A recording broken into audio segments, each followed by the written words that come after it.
আমরা ওই ঘর থেকে বেরোনোর সময় আমি, আমার ভাই আর সম্ভবত আরেকজন আমার স্ত্রীয়তা কেউ ছিলেন, আমরা সেই বডি টাচ করে আমরা চোখের জল ফেলে ঠাকুরের নাম করছি।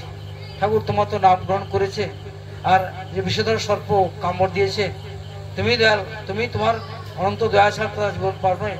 আমরা ঠাকুরের অনন্ত নাম করতে আছি। যখন হসপিটালে পৌঁছলো তখন ঠাকুরই সমস্ত ব্যবস্থা করে রেখেছেন। সঙ্গে সঙ্গে একজন ডাক্তার ছিলেন, মহাবাটান ডাক্তার, তিনি যিনি অনাস্থেসিস্ট, তিনি সঙ্গে সঙ্গে দেখে তাকে চিনতে পেরেছে এবং সঙ্গে সঙ্গে প্রায় 20টা তিনি সিরাম ইঞ্জেকশন দিয়ে ভোরের দিকে তিনি যখন বলছেন যে দেখেন আপনারা আল্লাহকে বা ঈশ্বরকে ডাকুন, একবার ঘুমে গেলে আর জীবনে ঘুম ভাঙবে না, যে বীজ ঢেলেছে। যাক, ভোরের দিকে দেখা গেলো তার মুখটা যে জিহ্বা ঢুকে গেছিল সেটা বেরোলো, আস্তে থেকে 2-একটা কথা বললো। ডাক্তারের বোর্ডটা বসে বললো যে এতখানি বীজ ঢেলেছে, এই হাতটা কেটে দিতে হবে, আপনারা ইমিডিয়েট পিজি নিয়ে যান। সেই দিকে সেই দুপুরে সকাল থেকে তৈরি করে আমরা বিকেলে পিজি নিয়ে যাওয়া হলো। পিজিতে তার চিকিৎসা চললো, কিন্তু বহু দামি ওষুধ দিচ্ছে, কিন্তু এই পচনটা আর কমছে না, হাতে এই পচন কমছে না, পচন যন্ত্রণা পচন সে চলতেই আছে।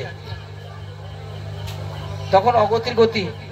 আজকে যে আমরা আকাশের ভগবানকে খুঁজি তো, কিন্তু তিনি যে যখন পৃথিবীতে নররূপে যখন আসেন, আজকে শ্রী শ্রী ঠাকুর নকুলচন্দ্র তিনি আজকে আমাদের কাছে নররূপে নেই, কিন্তু তিনি আচার্য পরম্পরার মধ্য দিয়ে আজকে কোটি কোটি মানুষকে জীবন বৃদ্ধির পথে আমাদের পরিচালিত করছেন, আমাদের সমস্ত আপদকে রক্ষা করছেন। শ্রী শ্রী দাদার কাছে সবাই চিন্তা করে দাদার কাছে তাকে নিয়ে যাওয়া হলো। দাদারও শরীর তো ভালো নয়, দাদা যেখানে বসেন সেখানটা বসতেন, সেইখানে সামনে বসে সে চোখে জল কাঁদছে। ঠিক 11 দিয়ে দাদার করুণা, তিনি বেরিয়ে এলেন, বলতে কাঁদছিস কেন, তোর কি হয়েছে? সব ঘটনা শুনলেন। ঘরের মধ্যে খোল দেখি, ওই গজকানি ঝরানো ছিল, খোল দেখি, দেখলেন, বলে কি খাচ্ছিস, সবকিছু শুনলেন। বললেন আর কোনো ওষুধ খাবি না, তুই প্রত্যেক দিন সকালে 8 ঘন্টা সন্ধ্যা 8 ঘন্টা নাম করবি, আর এখান থেকে প্রিভেন্টে নিয়ে যা, প্রিভেন্টে লাগাবি, কোনো ওষুধ খাবি না। একবার তিনি দৃষ্টি নিক্ষেপ করলেন, শিব যেমন করে বিষকে তিনি হজম করে টেনে নেন, তেমনি শ্রী দাদা সেই বিষকে তিনি গ্রহণ করলেন। ভাই যখন বাড়ি ফিরে এলো, দেখা গেল অর্ধেক সুস্থ হয়ে গেছে, অর্ধেক শুকে গেছে, যন্ত্রণা কমে গেছে, তার দয়াতে সে জীবন ফিরে পেল। এই ঠাকুরের যে মহানাম দীক্ষার মধ্যে যাকে আমরা পেয়েছি, যে মহানাম তিনি যুগে যুগে নাম এনেছেন, কিন্তু যুগের প্রয়োজনে এই নামটা তিনি পরিবর্তন করেন। আজ থেকে 100 বছর, আজকে 50 বছর আগে আপনারা একটা ম্যালেরিয়া হলে 2 পয়সার কুইনান খেলে জ্বর ভালো হতো। আজকে কিন্তু এই কুইনান খেয়ে কারো জ্বর কমবে না, বহু দামি ওষুধ আজকে আবিষ্কৃত হয়েছে, কারণ যুগের তালে তালে রোগের প্রকোপ বা তার ক্ষমতা এতখানি বেড়েছে, শক্তিশালী ওষুধ ছাড়া তা কমবে না। তেমনি বর্তমান সময়ে মানুষকে রক্ষা করার জন্য যে মহানাম তিনি এনেছেন, যে মহানাম নাম জপ ধ্যান করার মধ্য দিয়ে মানুষের কিউরিয়েটিভ ফোর্স বেড়ে যায়, তার ক্ষমতা বেড়ে যায়, তার পারগতা বেড়ে যায়, যেন জীবন বৃদ্ধির পথে চলতে সক্ষম হয়, সেই মহানাম তিনি এনেছেন। সেই মহানাম আজকে আমরা পেয়েছি এবং তিনি আচার্য পরম্পরায় আজকে আমাদের প্রতি পদক্ষেপে যাতে আমরা সঠিক পথে চলতে পারি, ঠাকুরের প্রত্যেকটা কথাকে যাতে সঠিক ব্যাখ্যা তিনি করে আমাদের সামনে আজকে তিনি আমাদের চলৎশীল রেখেছেন ইষ্টের পথে। যে মাটি গান করলো, তারও ঘটনা এরকম।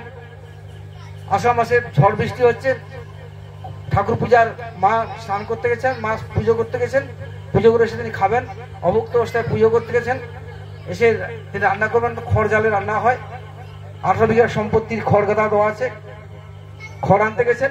সাধারণত খড় গাদাগুলোর উপরের দিকে হাত পায় না, অনেক উঁচু খড়, তো যেই খড় আনতে গেছেন খড় গাদাটা ঝাপ করে তার উপরে পড়ে গেছে, খড় চাপা হয়ে গেছেন।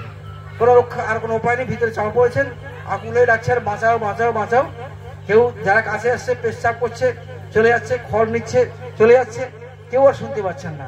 যখন যখন মানে শ্বাসবায়ু বন্ধ হয়ে যাওয়ার উপক্রম, ছোটবেলা থেকে শ্রীমন মহাপ্রভু দীক্ষা গ্রহণ করেছিলেন, পরে ঠাকুরের দিকে নাম পেয়েছেন। বাবা বলছিলেন যে মৃত্যুকালে ঈশ্বরকে ডাকা যায়, তাহলে তার দয়াতে তার চরণের স্থান হয়। তখন তিনি করুণ, তখন তিনি আকুল হয়ে শ্রী শ্রী ঠাকুরের দেওয়া বীজ নাম জপ করছেন। আর সেই সময় আমার দাদা ঘরের ভিতরে বসে নাম করছিলেন, বৃষ্টি বাদলার দিনে ওই যারা কাছ থেকে খড় নিল, পেচ্ছাপ করলো, কেউ তার ডাক শুনতে পেল না, তার আর্তনাদ শুনতে পেল না। যখন তিনি নাম করছিলেন, সেই নামের যে তরঙ্গ, ভাইব্রেশন, সেখান থেকে সে এখানে টাচ করলো। তিনি যখন শুনতে পেলেন কেউ কান্নাকাটি করতে করতে ঠাকুরের নাম করছেন, যখন মনোনিবেশ করলেন, যখন বাইরে দিয়ে দেখলেন যে খড় গাদার দিকে, যখন ছুটে গেলেন, বলে ওইখান থেকে নামটা আসে। খড় যখন টেনে তো হলো, তখন দেখা গেল অচেতন অবস্থায় এই প্রাণবায়ু বেরিয়ে যায়। সংসারে ডাক্তার আনলো, যাক চিকিৎসা হওয়ার পর সুস্থ হলেন। এই হচ্ছে তার অনন্ত দেয়। তার নাম যে মানুষকে প্রতি মুহূর্তে রক্ষা করে চলে, সেটা আমরা অনুভব করেছি বাস্তবিক জীবনে, ব্যক্তিগত জীবনে। আজকে শ্রী শ্রী ঠাকুর অনুকূল চন্দ্র, তাই সে যে মহানাম এনেছেন এবং তিনি ধর্মের যে ব্যাখ্যা দিয়েছেন, ধর্ম যা যা করলে আমার জীবনে আমার সত্তা ধারণ পালন পোষণ হয়, আমি টিকে থাকি, তা তিনি আজকে আমার সাথে সুন্দর করে আলোচনা করলেন এবং আপনারা সবাই কম বেশি জানেনও। ঠাকুরের জীবদ্দশাতে যে আমাদের আজকে ঠাকুরে আমরা ইষ্টভৃতি করি, এটা নিয়ে বহু সরগোল হয় যে ইষ্টভৃতি করি, ইষ্টভৃতি কেন দেব? কিন্তু ধর্ম, ওই যে পূজা অর্চনা যা কিছু করি, তার ফুল, তার ধূপ, পূজা উপকরণ যা কিছু আনতেই বিনা পয়সায় কিন্তু হয় না।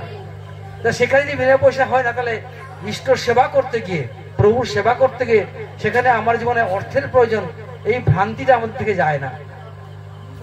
ঠাকুর অনুকূল চন্দ্র তিনি আজকে দয়া করে ইষ্টভৃতি প্রবর্তন করে তিনি মানুষের কর্মফল গ্রহণ করছেন, মানুষকে ইষ্টের পথে চলৎশীল রেখেছেন এবং যাতে করে তার ইষ্টের প্রতি অনুরাগ বাড়ে এই সেবার মধ্য দিয়ে, তার জন্য করার মধ্য দিয়ে, তাকে দেওয়ার মধ্য দিয়ে মানুষের তার প্রতি অনুরাগ বাড়ে, শ্রদ্ধা বাড়ে, ভক্তি বাড়ে, তখন তার কথাগুলো আমার জীবনে পরিপালন করার আমরা প্রয়াস পাই। ঠাকুর বলছেন, অর্থ লোভে ইষ্ট সেবা ব্যর্থ করে ভাগ্য, নিষ্ঠাবিহীন ডাক যেখানে হয় না জীবন যোগ্য। যদি অর্থের লোভে ইষ্ট সেবা করি, তাহলে আমার জীবনে কোনো কিছু পাওয়ার ঘটবে না, তারপর অনুরাগ কখনো জন্মে না। তার সেবার জন্য সেবা করি, তার সে সেবার মধ্য দিয়ে তার প্রতি আমার অনুরাগ, ভালোবাসা, শ্রদ্ধা সবকিছু জন্মায়।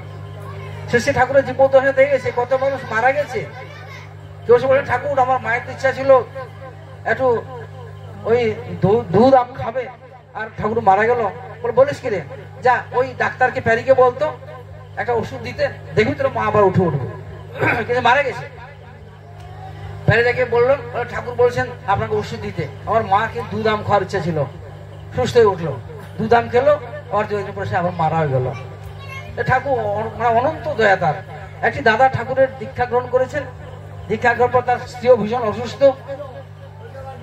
তার ঠাকুরকে ছেড়ে এসে ঘটনাটা বড় করে আলোচনা পত্রিকায় বাংলাভাষায় বেরিয়েছেন, মানুষ ভোগবার বলে আপনার সবাই পড়বেন, পড়লে খুব আনন্দ পাবেন। তাতে সে ঠাকুর বলছেন যে ওই কর্মফল মানুষকে ত্যাগ করে না, যা যা কর্ম করি আমরা ইহ জন্মে এবং পরজন্মে ভোগ করতে হয়। ঠাকুর গ্রহণ করলো, আবার ঠাকুরকে ছেড়ে চলেও গেল। তার 3-4টি ছেলে মারা গেল, শেষে একটি মেয়ে হলো। যখন দেখলো যে তার সমস্ত জারি জুরি সব আর কিছু খাটছে না, শেষ পর্যন্ত আবার ঠাকুর কাছে ফিরে গিয়ে ঠাকুর কাছে আত্মসমর্পণ করে, ঠাকুর আমার জীবনে ভুল হয়েছে, আপনি আমাকে দয়া করে ক্ষমা করুন, আমি আপনাকে না বলে চলে গেছিলাম, আর আমার জীবনে এই দুর্বিপাকে যা কিছু ঘটনা বললেন।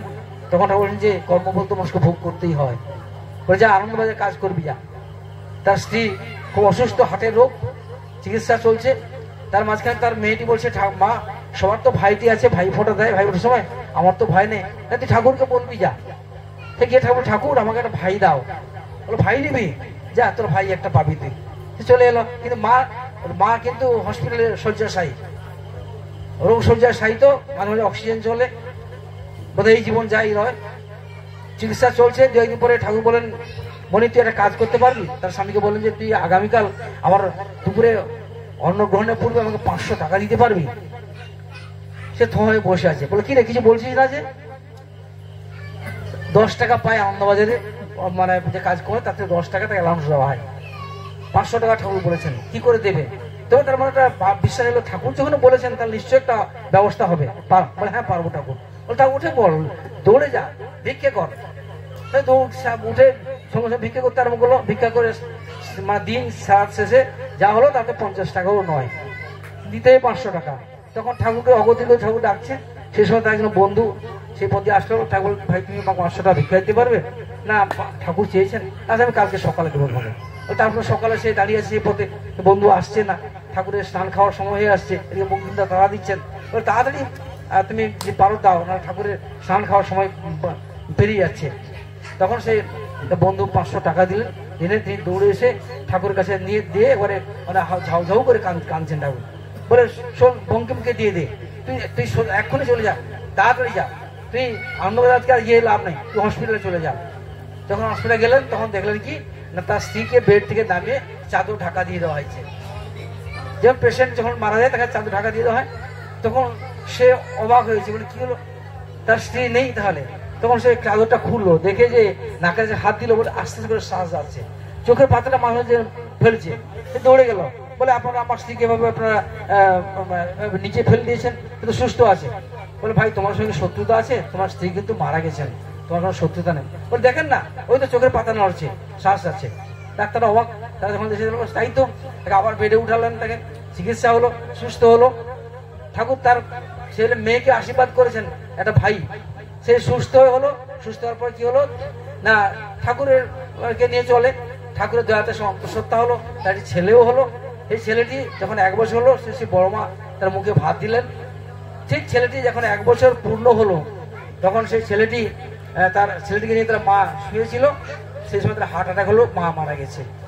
তখন মেয়েটিও ছোট্ট 17 বছর বয়স, ঠাকুরের কাছে খবর গেল, বলে যা পরমপিতা তাকে একদিন তোর জন্যই জিয়ে রেখেছিলেন, তার যা করণীয় তা কর, এবং ওই ছেলেটিকে তোর মেয়ের হাতে দিয়ে দে, মেয়ের কোলে দে। এবার দিদির কোলে ছেলেটিকে দেওয়া হলো। মানে যে দাদা তিনি ছোটবেলায় মারা গেছিলেন, তিনি বৌদির কোলে মানুষ হয়েছেন, 1 বছর বয়সে মা মারা গেছিলেন। আজকে তার নিজের ছেলে তার দিদির কোলে মানুষ হতে আরম্ভ করলো। এ হচ্ছে তার দয়া। তার দয়া হলো অনন্ত দয়া। যখন আমাদের দৃঢ় বিশ্বাস থাকে, ভক্তি থাকে, শ্রদ্ধা থাকে, তার দয়াতে অনেক কিছু অসম্ভব সম্ভব হতে পারে।